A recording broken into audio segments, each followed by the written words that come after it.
What is up, ladies and gentlemen?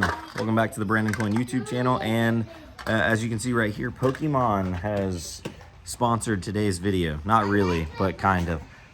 So I traded off some of my Pokemon collection to RedPandaMining. Shout out, RedPandaMining, thank you. And in exchange, got some ASIC miners. So I'm gonna get them popped open and see if we can't get something to work, because it's a little cold in here.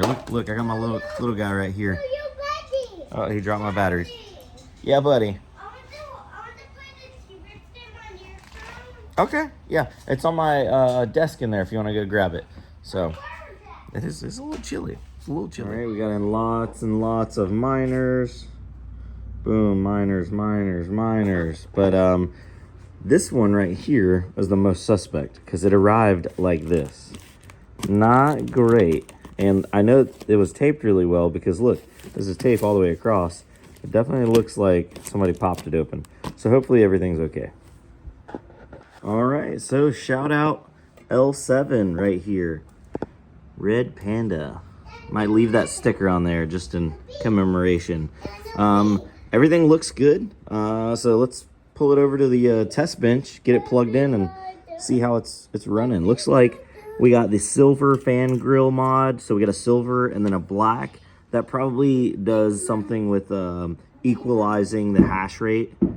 I'm just kidding, guys. Don't think I'm serious there. But yeah, we got black fan grills except for that one. So looks like one of the fans have probably been swapped out. Wham bam, thank you, ma'am. He said this one was a really good performer too.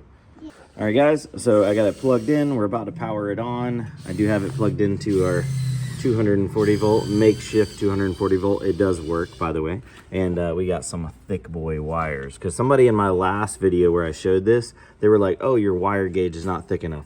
This, sir, is it doesn't say on it. It's 8.3, so 8 gauge, 3 wire. She's thick. It's plenty thick enough. All right, so let's flip the power on.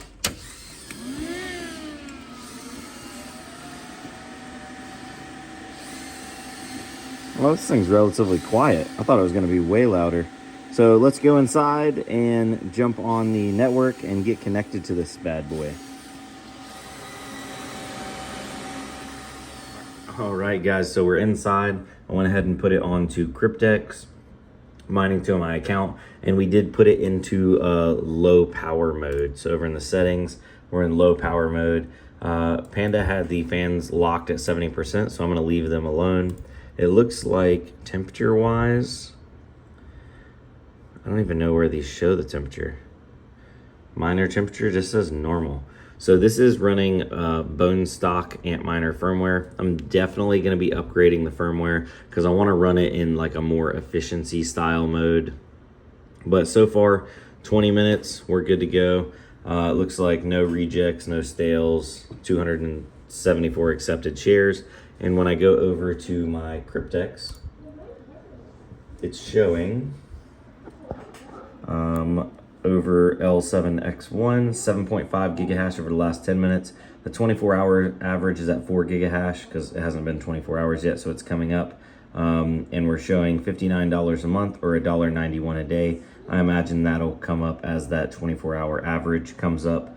But yeah, so there she is, just adding her to the fleet right there behind or below the Fluminer L2, which is doing that 1.2 gigahash. So I'd like this L7 to end up helping with some additional heating for my house, because my wife just got home and cut on my heat in my house. So my wife got home and she was like, oh, it's a little cold in here.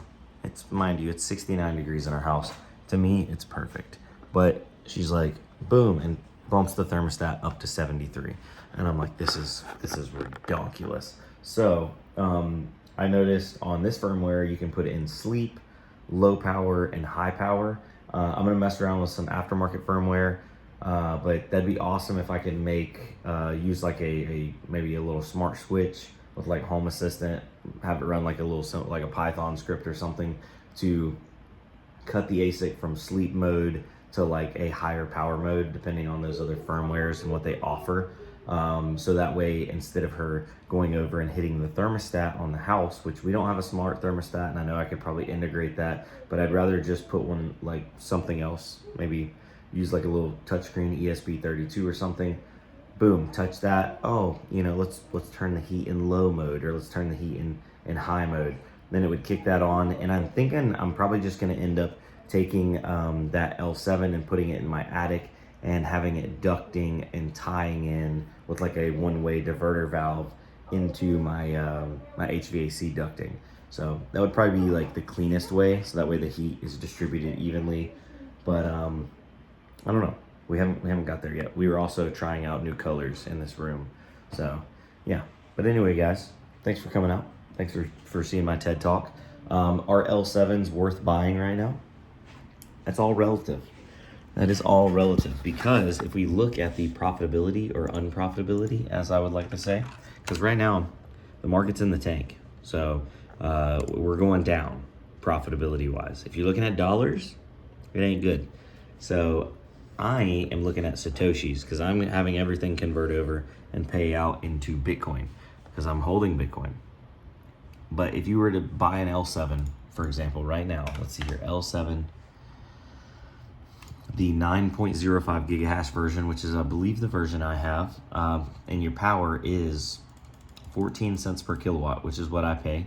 You're going to be bringing in $4.50 a day of income, and you're going to be burning $11.51 of electricity. So you're going to be paying or losing $7 a day if you were going to mine that coin and then sell it immediately.